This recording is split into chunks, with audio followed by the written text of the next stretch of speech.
Take two because the lighting is being weird. It's been a while since I've done one of these, but with the month's end comes books that I've read, opinions that I have on them, and thoughts I want to share. So welcome to another wrap up. We are now officially in February, one of my personal favorite months of the year because I love Valentine's Day. I just think it's so cute, but that's besides the point. January happened and I'd say that I had a really good reading month. I didn't exactly read as many books as I would have liked, but I think that most of them were really great reads and I'm really going for quality over quantity this year. So I'd say I'm happy with it. So today I thought I would just come back with a wrap up. I used to do these all the time. It's been a minute, but I just want to tell you guys about the books that I read. So let's get into it. So the year started off with probably the best book I could have read. I cannot believe how lucky I got, but we started off with Heart the Lover by Lily King. This was recommended to me by a customer at Barnes & Noble on the 1st of January. We were just standing there talking and she was telling me she read it and loved it, but I've never really been super interested in this book, but she sold me in a few sentences and I am so glad that she did because I was just blown away by this book. Without giving too much away, this is a book about coming of age. It's this girl who is in college. It's about first loves and heartbreak and friendships. It does have a little bit of a love triangle in it, but not so much so that it was bothersome to me as somebody who isn't a huge fan of love triangles, so I think that speaks volumes. But you basically just follow her through a couple decades of her life as she grows and falls in love, and it was just so special. It's one of the most beautiful depictions of love I've ever read, and I just love the friendship in it, the relationships, the way the story was told. Like, I read this in one sitting, which doesn't happen very often, and it's pretty awesome because I started off the year with a 5-star read. So I've told everyone I know about it. I have been getting people to read it like it's what I was put on this earth to do because I just love this book so much and I could not recommend it enough. I will say though, if you are interested in reading it, it does go kind of hand in hand with Lily King's other book, Writers and Lovers. I did not know this going into it and it did not change my reading experience at all. However, if I could go back, I probably would have read Writers and Lovers first. So just keep that in mind if you're gonna go look at it. Next, I finished a poetry book that I started at the end of 2025. We have Remember Love by Cleo Wade. This is one that I had seen around bookstores. I hadn't really heard much about it, but it was something that really looked interesting to me, so I decided to pick it up once I saw it came out in paperback. And what I really like about it is it's poetry mixed with like the author's thoughts. So it'll be like a poem and then kind of the author going in depth about what they were saying in that poem and like what they were trying to get across and where they were at in their life when they wrote it. And I think that was really cool. I also love that she like kind of annotated it. So there's like different little drawings and circles and sparkles and all the different things, which made it fun to read. But I would definitely say this was a good read. I'm glad I got it under my belt. It wasn't anything like life-changing. I don't feel like I necessarily learned a lot from it because a lot of the messages in here were kind of things that we already know. They're just kind of common sense. But I think sometimes it's good to get those reminders, and it made me just feel kind of joyful going into the year. So I'm glad I read it. I don't typically rate poetry, but this one just felt 3 stars for me, given those reasons. Next up, the book I read was actually a novella, and now I can officially say that I finished the Natural series because I read the novella 12 that is at the end of Bad Blood. I don't think it's been published as just like its own novella, so. But I didn't think I was gonna read this, and I ended up reading it, and I'm glad I did. Basically, it is, I think, like 5-10 years into the future after the end of the Naturals. I'm not sure how many years it was, but we follow a character that was in the beginning of one of the books in the series, and we follow our Naturals, and it's basically them talking about how the program has expanded and they're solving one last case. And I just thought it was a sweet little addition to the series. I felt like it was fun. It wasn't too long.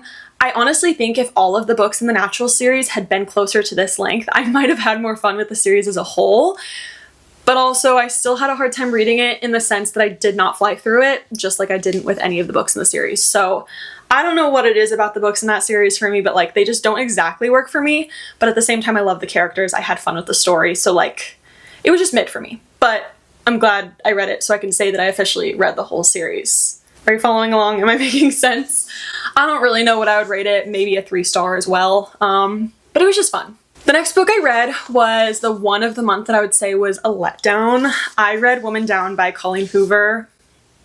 Coho is back, guys, and I didn't even realize that she was back. This is her first book in I think 3 years. And I was so excited going into it because the premise is basically you have this author who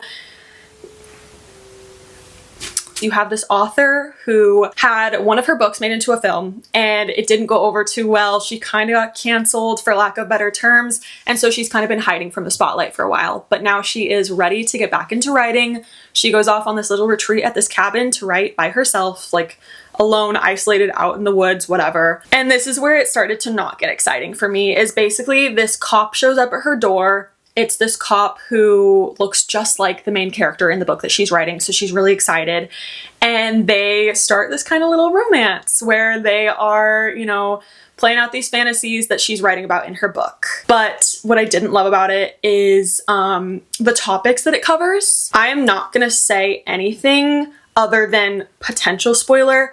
This book does contain infidelity, cheating, and I was not for it. Normally, I know obviously Colleen Hoover writes, you know, some questionable topics, but this one, just the way it was done, did not sit well with me. I found it very unenjoyable, but also not to mention, like, I found the characters all very unlikable, especially our main two. Like, both of them kind of pissed me off, if I'm gonna be honest, and that made it hard to read because if I don't like my characters that I'm reading about, like, I don't want to keep reading. And there were a couple sweet characters in here that were just so mistreated. The book kind of just like made me upset all around. And that was disappointing to me because usually I do love a Colleen Hoover. I really enjoyed Verity. I flew through that one. So I thought this would kind of be the same because it's another like romantic suspense, romantic thriller. But that was just not the case. And I almost didn't finish it, but for the sake of not DNFing, because like her books are easy to get through, I did finish it, but maybe that was a questionable choice. I don't even want to rate this one, maybe like 1.5 stars. But then I moved on to a book that I was very happy to end the month with because I really did enjoy it. I read The Snow Child by this author whose name I'm not even gonna attempt to pronounce. This was a book that I bought for a book club last December, but then we never ended up reading it, and I figured I definitely still wanted to, and if I didn't read it during the winter, I probably never would because it just kind of feels like one that you shouldn't be reading unless it's winter. So I picked it up. This one, if you've ever heard of the children's fairy tale called The Snow Child, I don't know what it's actually called, but it's basically about this couple who is older. They've always wanted a child, but they've never been able to have one. And then they build a snowman and it comes to life as a little snow child. And it visits them during the winter and basically becomes their kid. And it's this little fantastical, magical little sweet story. And I thought it sounded really interesting going in, so I was excited. At first, I was kind of unsure if I was gonna like it. It is kind of historical. It takes place in Alaska in 1920, and it's all just like on this one couple's homestead, which I was kind of nervous about because I was like, if they're never gonna go anywhere, I might get bored. But that was not the case. I actually really enjoyed the whole thing and almost didn't want it to end. It was one that I was able to fly through really quickly. I really enjoyed it, all the way up until the very end. I don't want to give anything away because if you don't know the children's tale, you won't necessarily know how it ends, but you kind of see the end coming the whole time, and I knew what was gonna happen, but the way it was done felt a little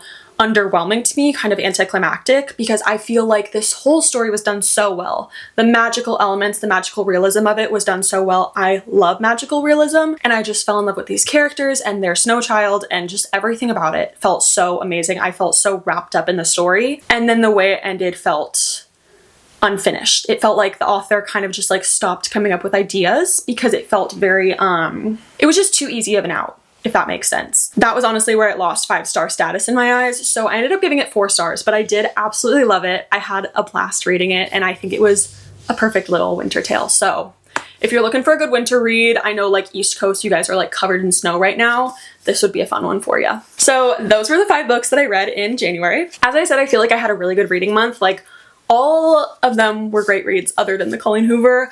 But even that one, like, still glad I read it because I like reading Coho, whatever. But yeah, I feel like it was a good month. I'm excited to see where February takes me. One that I definitely want to read in February is Writers and Lovers, to kind of go with Heart the Lover because I want some more backstory on that, and just to know more about what was kind of happening. But yeah, I love when I have a good reading month. I'm looking forward to more good reading months. I'm really trying to get back into just loving reading at the heart of it this year. So I feel like I'm off to a good start. So if you guys read any good books in January, feel free to let me know. I would love to hear about them. If you have any good book recommendations, I am all ears. If you want to be friends, all my socials are linked down below. And that is all I have for you guys today. Thank you for watching, and I will see you in the next one. Bye.